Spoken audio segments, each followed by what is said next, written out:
तू खरोखर आमची वाट अडवली नाही तर आम्हाला तू नवा मार्ग दाखवला.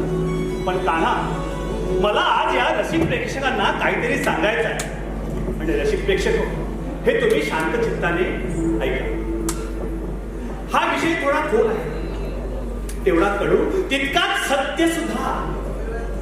आपण आज या कलियुगात नमन पाहतो. ते नमन पाहतो की ऑर्केस्ट्रा पाहतो हे काही कळतच नाही मुळात. कारण या कलेमध्ये पार्श्वगायक म्हटलं तर तो पाठीमागून गाणं म्हणणाराच हवा आणि तो पाठीमागूनच गाणं.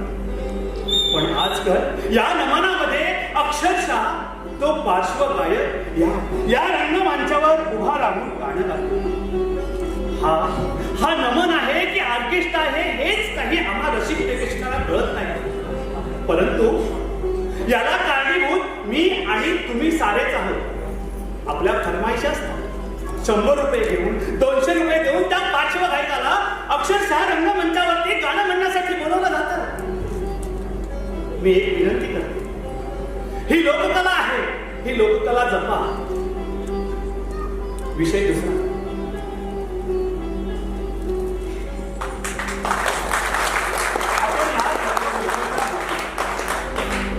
आंबट शौकीनांच्या टाळ्या शिट्ट्यांसाठी आपण कमरेखालचे विनोद मानतो नाही.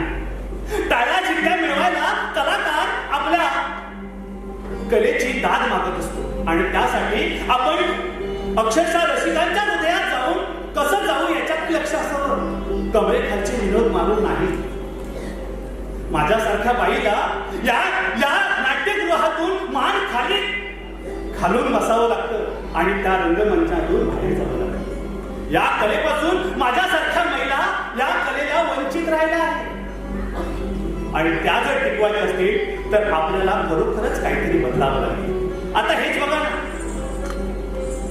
ही तारा, ही सुंदरा, ही हिरा, ही मंदा, ही कुंदा, ही राधा आणि हा आमचा काल आणि ही मावशी. पण ही मावशी अमक्याची नाही, ही राधा तमक्याची नाही, ना या गावची, या तालुक्याची, ना जिल्ह्याची. ही